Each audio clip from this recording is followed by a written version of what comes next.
Thank you very much, Siddiqui Sir, for being here for the Alternate Universe series. I must say that the reason why we call it the Alternate Universe series, is because most of the questions that arise in the minds of people, the current universe doesn't seem to be capable of addressing them. And some of the features that we see, number one, is that the crisis is at many levels. There's a health crisis, there's a business crisis, there's a crisis on the larger economic front. So it's not a crisis in one place, it's a crisis at many, many levels. The second point really is that the crisis seems to be unprecedented, right? The kind of situation that the businesses and all of us are kind of facing. And the third is the concept of the dark street, right? Because it is unprecedented. So there is no such formula that all of us have to say, how are we going to deal with it, right? And what does the future actually bring?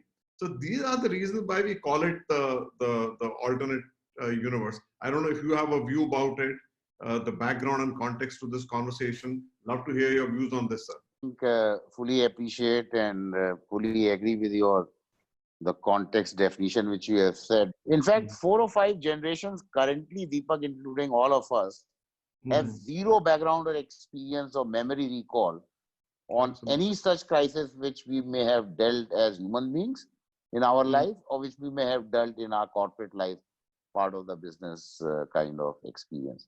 So, taking off from the context, Mr. Siddiqui, can you shine a little torch on the next 12 to 18 months as what should the businesses look forward to? And I'm sure all businesses are not being impacted in the same way. There are different business models. There's impact of globalization, domestic supply chain, global supply chain. Hand over to you, sir. So how is the next 12 to 18 months going to pan out? Deepak, in my view, and I think in my thinking, it will be better to look at a 6-month kind of a phase moving forward. The first 6 months, in my thinking, it will be the toughest phase, because it will involve to a great extent kind of a fear or domination of health related concerns when we come out of the lockdown. It will be perhaps also looking at a business restart challenge, that I don't think it will be a kind of electricity switch that we put it on and the business starts. So business restart will have its own issues and challenges. And the third part perhaps which we look at is the overall economy challenge. And all three put together will perhaps define this as the toughest phase. And perhaps when we look at the next 6 months, perhaps when we are looking at a 1-year perspective, then in my thinking, it will be the learning phase. It will be the phase where a lot of adaptability and adjustment will be required. Maybe need for us to redefine, maybe redesign, and maybe restructure. I don't think in the 12-month perspective, we can look at a very easy period, or we can look at very easy kind of positive outcomes of growth of business.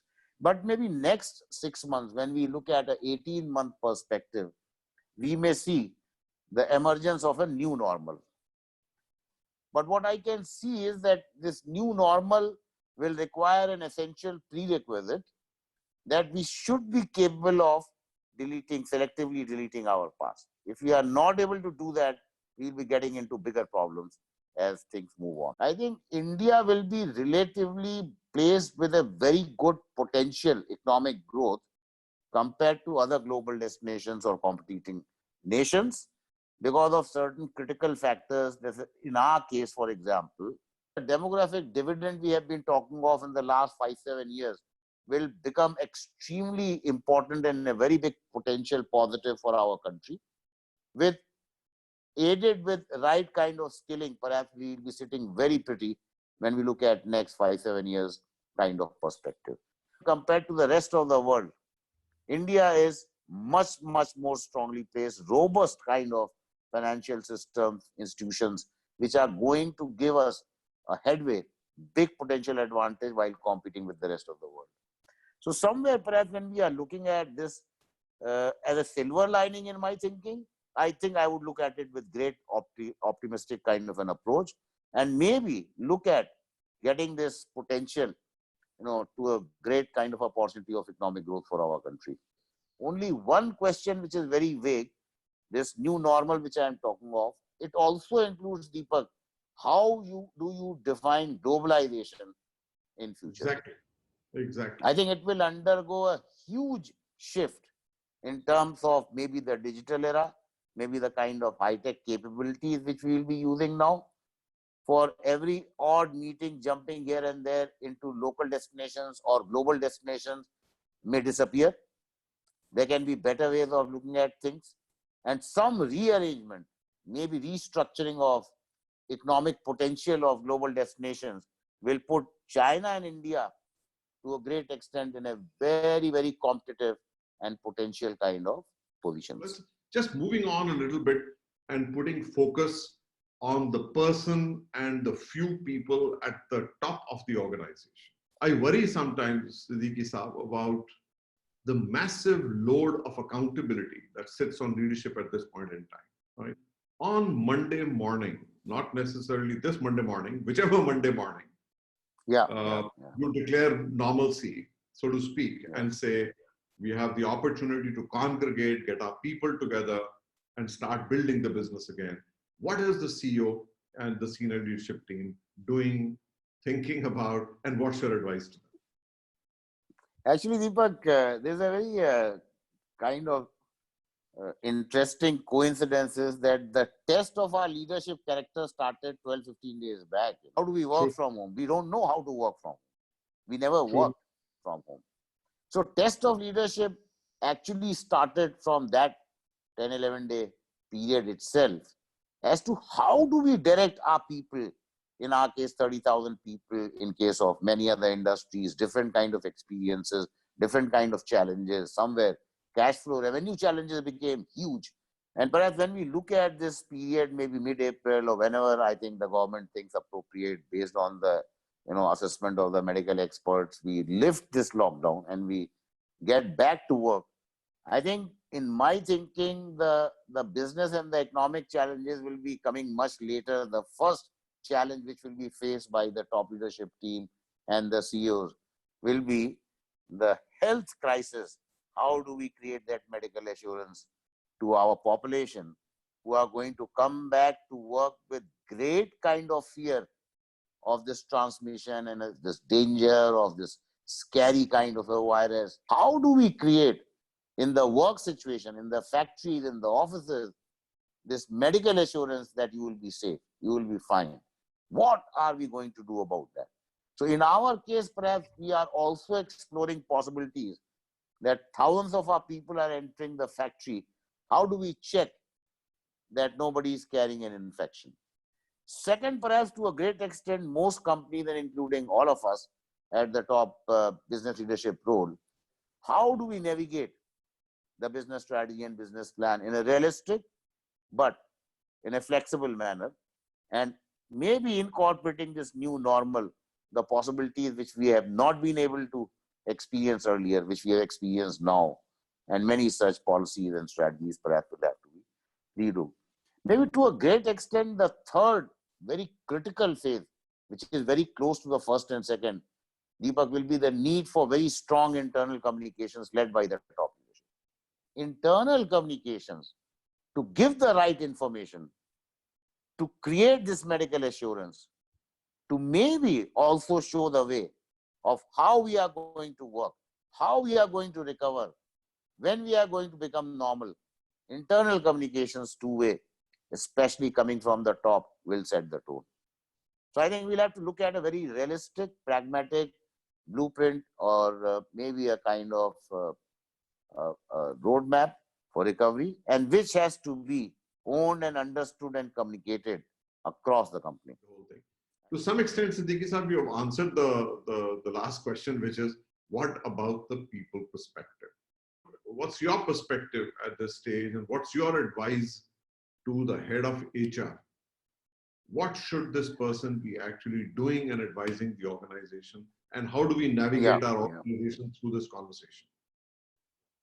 Deepak, I think in this perspective, I will refer to one very, very critical, important piece of information. If you remember, right in the beginning, I think the government led by Honorable Prime Minister has been talking about taking care of our people.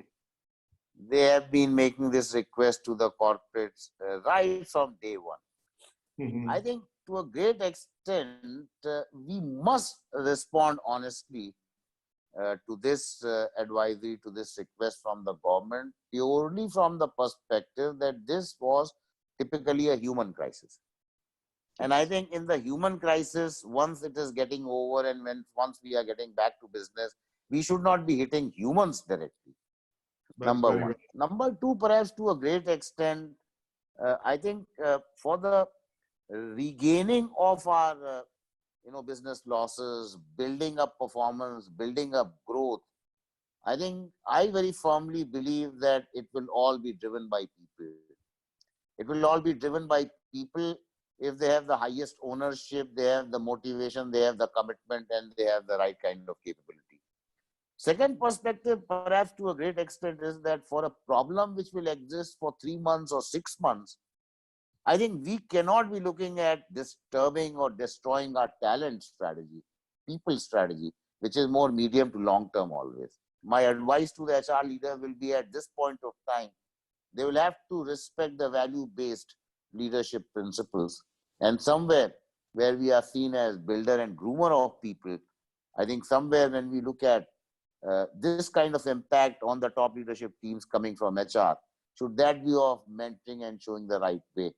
When we also look at this opportunity, perhaps we can look at being realistic, including the unorganized sector, that we can look at optimizing costs, not by reducing people or not by reducing manpower costs, but optimizing costs by bringing in higher performance, productivity, maybe bringing in higher digital kind of technology into adding to the people potential. Maybe to a great extent, we can initially, for the year or so, we can look at lower variable pay programs, because somewhere if the business is getting hurt, obviously we can look at fixed salaries to be retained, but variable can vary. And somewhere we can look at a kind of a blueprint where the kind of blind race for increasing compensation and benefits of employees can somewhere be seen in terms of an alignment globally, that what will be the best model. I think we'll have to look at a thinking HR, maybe a HR which is more ethically driven, maybe an HR which can perhaps look at sustained success through a good, kind of medium to long term people strategy rather than knee-jerk reactions. Wonderful. I think that's a great perspective. And thanks so much for your insights, Mr. Siddiqui, and for your advice. Has been very, very insightful. And sometimes when I look back, Mr. Siddiqui, this sounds like an epic movie to me. A great crisis and a great human endeavor. Thank you so much, Siddiqui Saab. Thank you so much. Truly appreciate it. Thanks a lot. Bye-bye.